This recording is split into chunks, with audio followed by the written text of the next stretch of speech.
Kakinada YCP ఎంపుకున్నట్టు వంకా గీతాన్ని అక్కడ బరిలో దింపుతున్నారు. ఇక జగ్గంపేట సంబంధించి జ్యోతుల ఇప్పటివరకు చంటిబాబు అక్కడ ఎమ్మెల్యేగా ఉన్నారు. అతన్ని కాదని ఇప్పుడు తోట నరసింహానికి అయితే సీట్ ఇవ్వడం జరిగింది. వాటితో పాటు మిగతా నియోజకవర్గాలు చూస్తే అటు తిరుపతికి సంబంధించి కానీ లేకపోతే చంద్రగిరి నియోజకవర్గాన్ని చూస్తే కానీ అక్కడ ఇటు మచిలీపట్నం చూస్తే ఈ 3 చోట్ల వారసుల్ని దింపారు. 4వది గుంటూరు ఈస్ట్కి సంబంధించి అక్కడ ముస్లిం మైనార్టీ వర్గానికి సంబంధించినటువంటి ముస్తఫా 2014, 19లో వరుసన గెలిచారు. ఇప్పుడు తన కుమార్తె సీట్ ఇవ్వాలని గత 6 నెలలుగా ప్రయత్నాలు చేస్తున్న నేపథ్యంలో ఆయన కుమార్తెకి ఫాతిమాకి సీట్ అయితే కేటాయించడం జరిగింది. మొత్తం నలుగురికి సంబంధించిన వారసులకి సీట్ అయితే కేటాయించారు. అసలు వారసులకు సీటు ఈసారి ఇచ్చే ప్రసక్తి లేదని సీఎం చెప్పారని గత కొన్ని రోజుల ముందు ప్రచారించారు. కానీ ఇప్పుడు ఏకంగా ఇప్పుడు ప్రకటించినట్టు 27 మందిలో 4 వారసులకు ఇచ్చారు. మచిలీపట్నం పేర్ని నాని కుమారుడు పేరుని కెట్టి ఇప్పుడు గుంటూరు ఈస్ట్ ఫాతిమా, అదేవిధంగా తిరుపతి అభినయ్ రెడ్డి, చంద్రగిరి మోహిత్ రెడ్డి 4 వారసులను దింపారని చెప్పొచ్చు. వాటితో పాటు కొత్తగా ఎంపీ రేసులో ఒకరిని తీసుకొచ్చారు. అది అనకాపల్లికి సంబంధించినటువంటి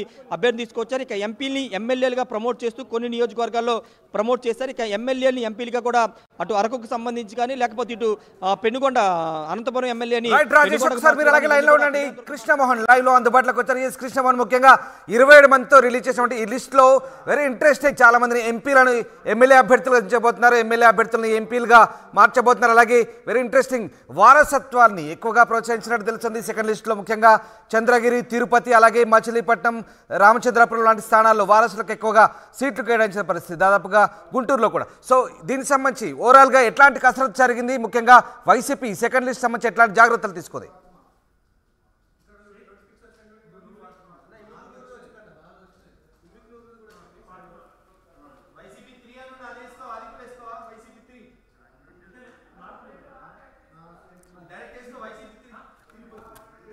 ఎస్ కృష్ణమోహన్ గారు, మీరు ఒక్కసారి అన్మ్యూట్ చేసుకోండి. రైట్,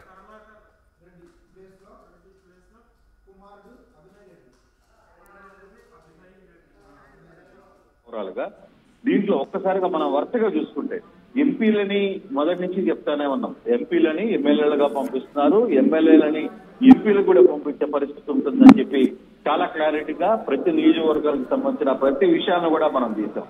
ఇప్పుడు మనం కానీ చూసుకుంటే అనంతపురం ఎంపీగా శంకర్ నారాయణ మామూలుగా ఎమ్మెల్యేగా చేశారు. ఆయన మంత్రి పదవి ఇచ్చారు. ఆయన ఇప్పుడు అనంతపురం ఎంపీగా తీసుకొని వచ్చిన పరిస్థితి అయితే ఉంది. తర్వాత ఎవరైతే హిందూపురం శాంతమ్మ అంటారు, ఈమె గతంలో బీజేపీ నుంచి బళ్ళారి ఎంపీగా పోటీ చేసి గెలిచారు.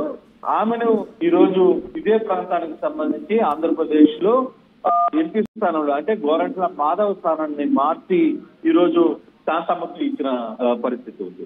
అలాగే గతంలో అంటే బీజేపీలో అంటే అక్కడ ఎవరైతే ఉన్నారో వాళ్ళకి సంబంధించిన వ్యవహారాలు మాత్రం ఎక్కడో బళ్ళారిలో ఉన్న వ్యక్తిని తీసుకుని వచ్చి ఈ రోజు ఇక్కడ తీసుకుని వచ్చిన పరిస్థితి అయితే ఉంది. అరికి ఎంపీ కొన్ని సాంకేతిక కారణాల వల్ల మిమ్మల్ని మళ్ళీ తీసుకునే ప్రయత్నం చేస్తాం. ఎస్ రాజేష్ ఒక్కసారి వైసీపీ లిస్టుకు సంబంధించి నిజంగా ఎట్లాంటి కసరత్తు చేస్తుందంటే ఏం చెప్తారు?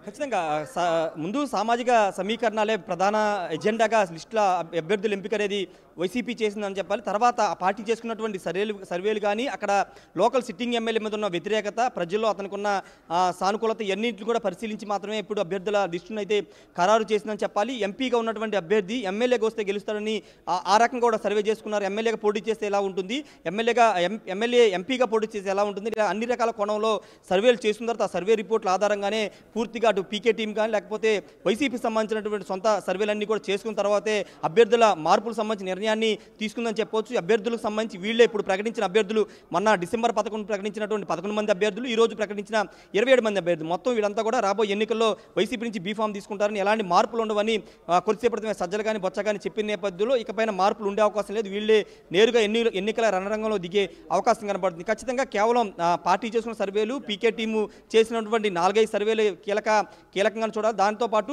సామాజిక సమీకరణాలను అది ఎప్పటి నుంచో వైసీపీ ఫాలో అవుతుంది. 2019 నుంచి కూడా ఆ ఫార్ములాను ఫాలో అవుతుంది. కానీ ఇప్పుడు కూడా అభ్యర్థుల ఎంపిక సంబంధించి కూడా అదే ఫార్ములాను తీసుకుంది. ఇక్కడ ఇంకొక ముఖ్యమైన విషయం ఏంటంటే సిట్టింగులు, చాలామంది సిట్టింగులకి ఇప్పుడు స్థానం లేదని చెప్పాలి. దాంట్లో ప్రధానంగా విజయవాడ సెంట్రల్ సంబంధించినటువంటి మల్లాది విష్ణుకి స్థానం లేదు. ఆయన స్థానంలో వెల్లంపల్లి శ్రీనివాస్ తీసుకొచ్చారు. అదేవిధంగా మరికొన్ని నియోజకవర్గాలకు సంబంధించి వాటిలో కూడా స్థానం లేదని చెప్పాలి. ఇన్ఛార్జీలు కొంతమంది ఉన్నప్పటికీ వాళ్ళ స్థానంలో వేరే అభ్యర్థిని తీసుకొచ్చిన నేపథ్యంలో ఇప్పుడు అక్కడ ఎలాంటి అసంతృప్తి అసంతృప్తి సెగలు వస్తాయో చూడాల్సిన అవసరం కనబడుతుంది. ఎందుకంటే 11 మంది లిస్టులు మార్చిన తర్వాతే భారీ స్థాయిలో వైసీపీలో కుదిపొచ్చింది. ఇప్పుడు ఏకంగా 27 మంది అభ్యర్థులు